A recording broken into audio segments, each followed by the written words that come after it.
Honorable mention, Alex Rodriguez. The Yankees do not win the World Series in 2009 if not for the October performance of Alex Rodriguez, and that is a fact. He batted .365 while hitting 6 home runs, 3 of which that were a game-tying homer in the 7th inning or later. To me, that instantly shuts down any talk of him making this list. But at the same time, with the Yankees seemingly still shunning him to this very day, I feel I should at least mention the disaster that his 10-year, $275 million deal turned into long-term.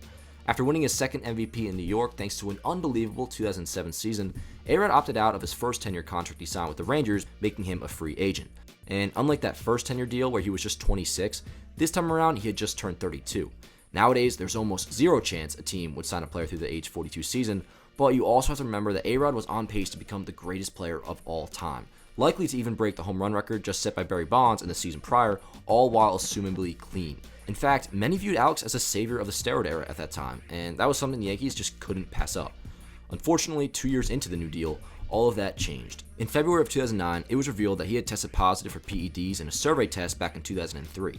It was never supposed to come out, as this testing was done by MLB simply to see how big of a problem they actually had with steroids in the game. Regardless though, it was out, and A-Rod soon admitted after that he had used with the Rangers from 2001 to 2003. This of course totally changed the narrative surrounding his career. However, it wasn't the nail in the coffin. After apologizing in a press conference at spring training and asking to be judged from that day forward, A-Rod was welcomed back to the team with relative open arms, a team that desperately needed him, mind you. And after all, he had never used while wearing pinstripes at that time, and did go on to lead the Yankees to their 27th championship, so even if not all was forgiven, he at least had a clean slate. Unfortunately though, that was only the beginning of what would be arguably the most embarrassing arc in the history of the organization. Just 3 years later, A-Rod headlined a disastrous story for MLB that countless players were being supplied steroids from a phony sports medicine office in Miami called Biogenesis. Despite loads of evidence, along with every other player named admitting guilt, Alex fought and fought, suing everyone and their mother, including Major League Baseball, Commissioner Bud Selig, and the MLB Players Association. He actually even filed a lawsuit against the Yankees team doctor, which, by the way, A-Rod did have some legitimate gripes with how this process was handled, but that is a story for another time. He would eventually accept what was the longest PED suspension in the history of the game at that time, 162 games, sidelining him for the entire 2014 season. This was the nail in the coffin. While he certainly did produce on the field, as he had an .845 OPS over 9 seasons before being released in 2016, no matter what, even with his remarkable 33-homer season that he had the next year in 2015 after suspension, A-Rod's second 10-year deal, man, it was a PR disaster for the Yankees. However, I'd like to think that the Yankees would make that deal again, as crazy as it sounds. Through all the controversy and embarrassment he caused, there's a very strong chance that we are the 26th-time World Series champions without A-Rod, not 27.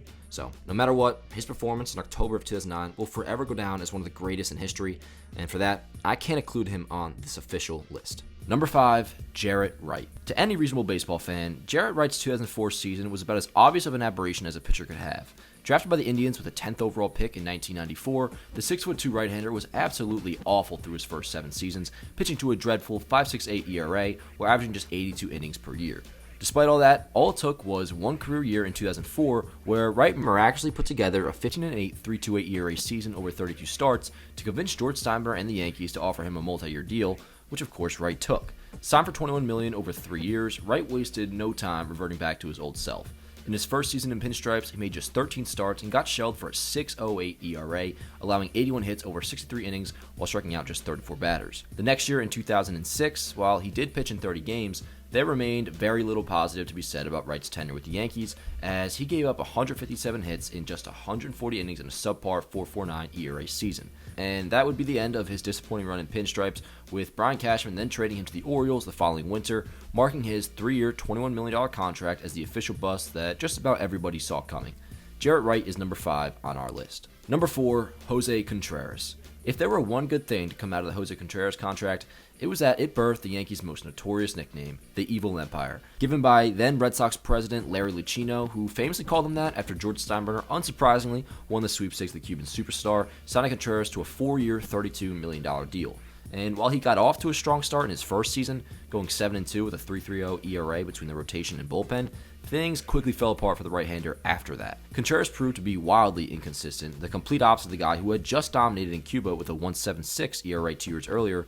By 2004, he was a mess, which was particularly unfortunate because, unlike in that first season when there was really no room for him in the rotation, the Yankees were relying on him to be a key piece of their starting staff. But a 5.64 ERA in 18 starts forced a change of plans. Before the trade deadline in July, he was traded to the White Sox in exchange for another struggling starting pitcher, Esteban Loaiza, who would actually be even worse for New York with an 8.50 ERA over 42 innings. Contreras, on the other hand, of course, figured it out the very next year in 2005, going 15-7 with a 3.61 ERA in 32 starts for Chicago, making him number 4 on our list. Number 3, Carl Pavano. Similar to Jarrett Wright, but to a lesser extent, the Yankees saw Carl Pavano put up a career year and then proceeded to throw the bag at him. After going 18-8 with an even 3 ERA for the Marlins in 2004, Pavano inked a 4-year, $39.95 million deal with the Yankees, one that would only further the series of disastrous pitching decisions made by Steinbrenner and Cashman in the early 2000s. But the reason for this disaster goes past just ineffectiveness. Pavano's first season in pinstripes lasted just until late June, thanks to rotator cuff issues and overall shoulder inflammation, giving the Yankees a disappointing 4.77 ERA for a 4-6 record.